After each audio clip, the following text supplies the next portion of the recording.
crisis here and there, banditry here and there, insecurity here and there. That's what we're just hearing. That is just what is, is being flooded all over the place. The crisis involving Fulani Herdsmen and farmers in southern Nigeria has lingered for a while now. Some herdsmen had gone rogue and become killers overnight, thereby inflicting pains on farmers in the southern Nigeria. This prompted various states to issue eviction notices to Fulani herdsmen in their states. Also, governors in southeast and southwest placed a ban on open grazing as a way of reducing the crisis between Fulani herdsmen and indigenous farmers.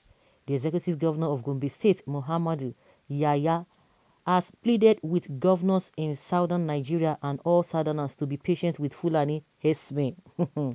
According to the Punch newspaper, Governor Yahya made this plea shortly after declaring open the statewide vaccination campaign against contagious bovine pleural pneumonia, CBPP, in cattle and pest petite ruminants in sheep and goats held at Gadam, Kwame local government area, Gombe State.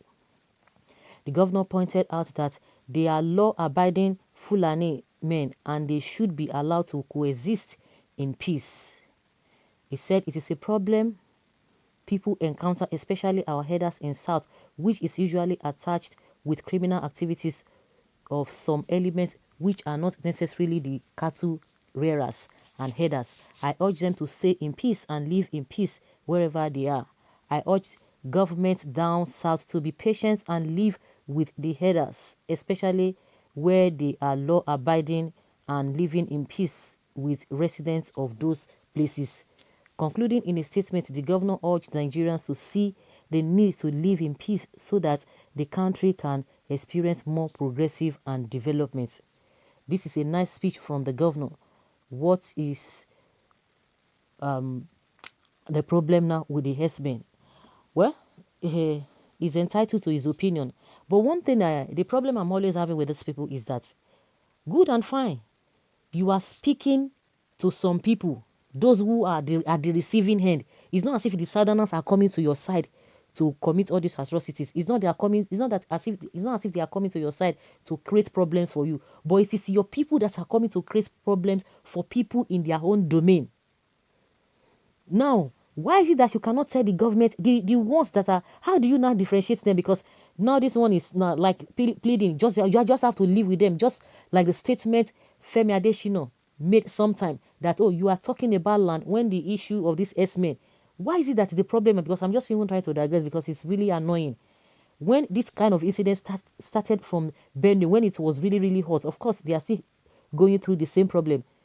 Femi Adesina was saying that instead of you to be talking about your land, why can't you give them your land and stay alive? That is a government official. You have to live with them. The president will tell you you have to know how to live with them. You have to learn how to live with them. But the people committing atrocities, they are not going to talk to them.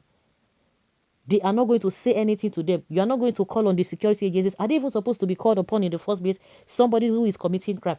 You see that police always jump at when it comes to the southerners or those who are not even affiliated to Fulani herdsmen crisis.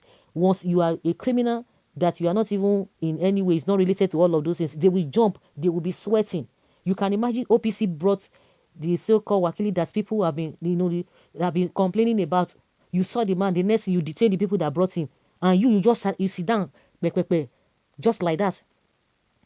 And they did your work for you, and you not turn around against the people. Now, this Gombe governor is saying you have just to live with them. When majority of your people are even supporting them, the ones that are not even criminally minded, they are not even condemning the act. If you condemn the act, if really you guys are serious, you condemn the act, and the security agents, they don't even need to be reminded of apprehending these people before they will do that.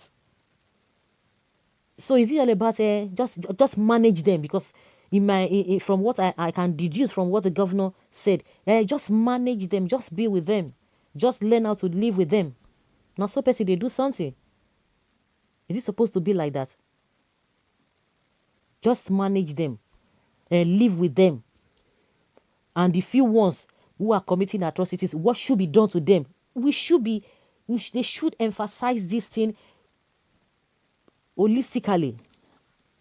I don't understand why you people decide to behave the way you behave. You are encouraging them. Then what measures, what treatment, or what punishment are supposed to be meted on the criminals? Unfortunate. Southerners, be patient and lose your farm crops to herdsmen and their cows. You are very correct, Mr. Governor. Allow the herdsmen and cows take over your office so as to obtain peace. Mimi, man. Okay. Even when they are under threat, you should be patient with them. Even when they are trying to cut off your head, be patient with them. Live in peace with them. Sorry, sir, but we can't tell them apart. By the time you get close enough to discover if they are genuine herdsmen or killers, they empty their guns on you. Before this issue can even be discussed, the Miyetti Allah must directly compensate every family nationwide whose members have been raped, kidnapped, and killed by the so-called innocent herdsmen. 10 million naira per head minimum for every victim. They have defied the land with wickedness beyond measures, and I don't know if any other tribe can ever trust them again. No, no, no, no, no, no. The worst part of it is that the ones that say they are not even involved in this crime, they support them.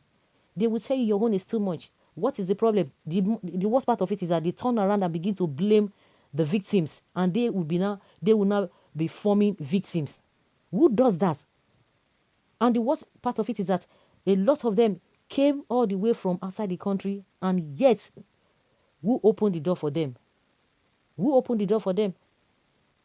Even if we always talk about porous borders here and there, but at least there's an official statement by the president that all the Fulanis just becoming visa on arrival. Do they even have passports in the first place? Is it not that somebody that say that have a passport that you say, okay, you want to stamp his passport with a visa? You have to live with them. You are pleading to live with them. You can leave them. Somebody who is giving you stress, it's not by force. I'm not coming to your house, but you are coming to my house. I will stop you from coming to my house. You stay in your house. I don't need you. I don't need your visitation, because your visitation is causing problem. Let them stay back in their own place if they know that is what they want to do. Have you ever talked to them on how they go to people's farm and begin to eat up the other people's business, their crops? Not only that, with the audacity they have, can't you keep them there? You have everything. You have land. You have everything.